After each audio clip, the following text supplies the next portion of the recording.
warahmatullahi wabarakatuh. Al-Quran bukan sekedar sebuah kitab yang mengajarkan hakikat dan nilai-nilai ketuhanan.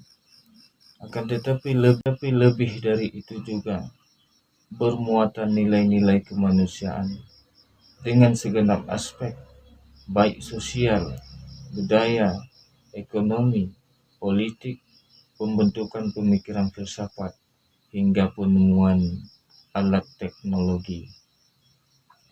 Al-Quran memuat ayat-ayat tentang pengembangan ilmu pengetahuan hingga merupakan kitab yang berupaya mengarahkan manusia kembali ke jati dirinya sebagai makhluk yang berpengetahuan.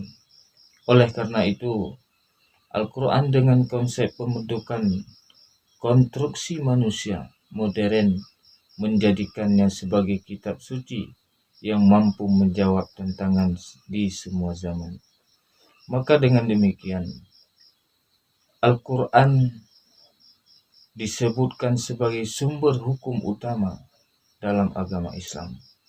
Al-Quran bukan semata-mata mampu membaca dan menulis, tetapi lebih jauh dari itu supaya dapat dipahami, dihayati, serta diamalkan dalam kehidupan sehari-hari bagi kita selaku umat yang beriman kepada Sang Pencipta alam semesta ini.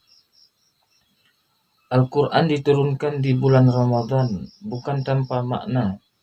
Terdapat relasi, yaitu Allah, Ramadan, dan ilmu pengetahuan.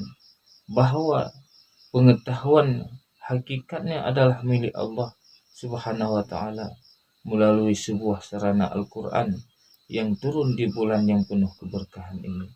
Tepatnya pada 17 Ramadan, Al-Quran diturunkan mengandung makna bahwa manusia perlu membebaskan dan melaparkan diri dari ego duniawi.